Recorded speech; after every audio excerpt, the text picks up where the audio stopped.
The Valkyries are of Valhalla, are they not? Glad to see you're paying attention, brother. You are correct. Valhalla, the great hall of the Einherjar, is their home within Asgard. But while there, they are subject to the scrutiny of the All-Father himself. And relations between the Valkyries and Odin were tense during my tenure as his advisor. Why? Well, that's an even longer story, lad. For now, why don't we look around for some clues?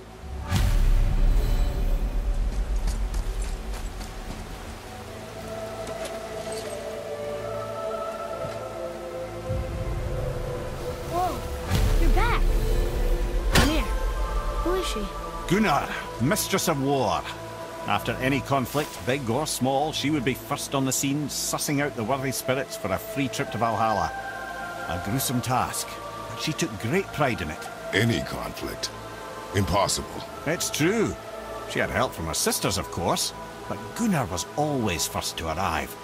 Her judgment of the fallen was unparalleled, and an invaluable resource to Odin. She was one of his favourites.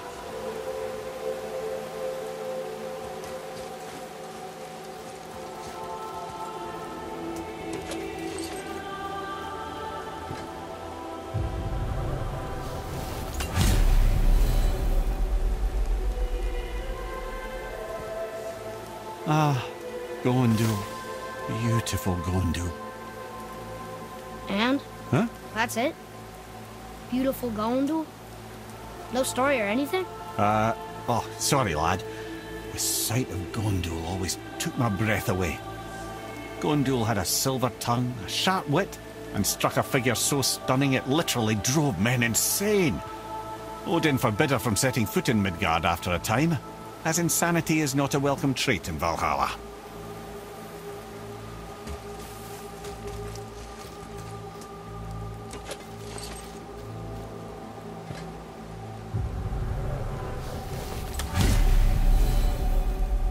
This is none other than Geirdriful, the Master of Arms in Valhalla, responsible for arming and training Odin's Einherjar.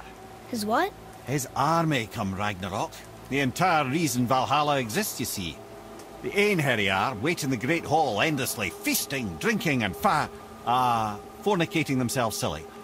Once Ragnarok begins, Odin calls them into service to fight on his behalf. Geirdriful had her hands full training that lot.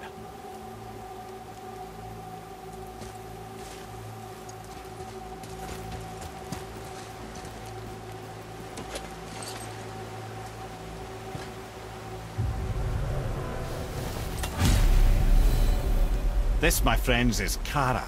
Now, Valkyries are volatile by nature, but Kara, the lass is wild storm personified. A wild storm. Aye, calm and collected. Then the air would shift and the fury of her storm would unleash. It was beautiful in a way, assuming you could find proper shelter. Her tears would cleanse the blood-soaked battlefields.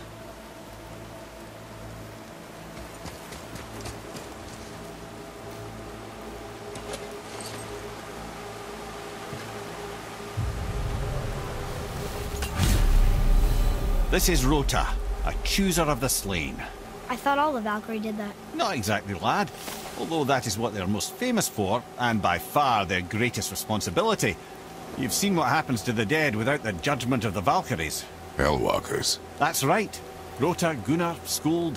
Without them to clean up the aftermath of battle, hell overflows with souls meant for Valhalla. A sorry state of affairs. Rota must be beside herself.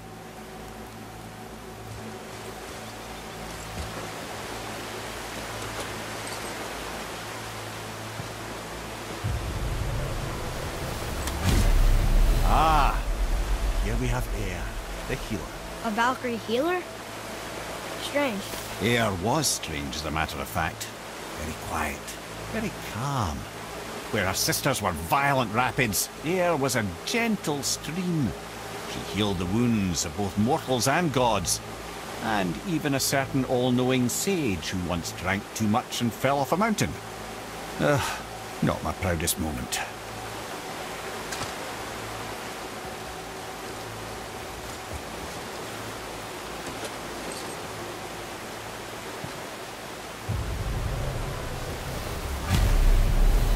Well, healed her. mistress of battle. She and Odin got on quite well, actually. Her and the other Valkyries, not so much. She would spend most of her time here in Midgard observing discord between the living, and sewing some up herself from time to time. She lived for conflict. Some say she was conflict personified. I wonder what will become of her now that she's free.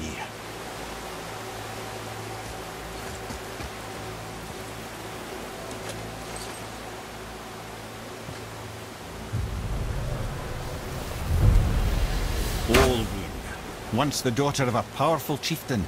She fell defending him during a Reaver attack. Olrun was escorted to Valhalla, where she chose to devote her afterlife to the pursuit of knowledge above all else.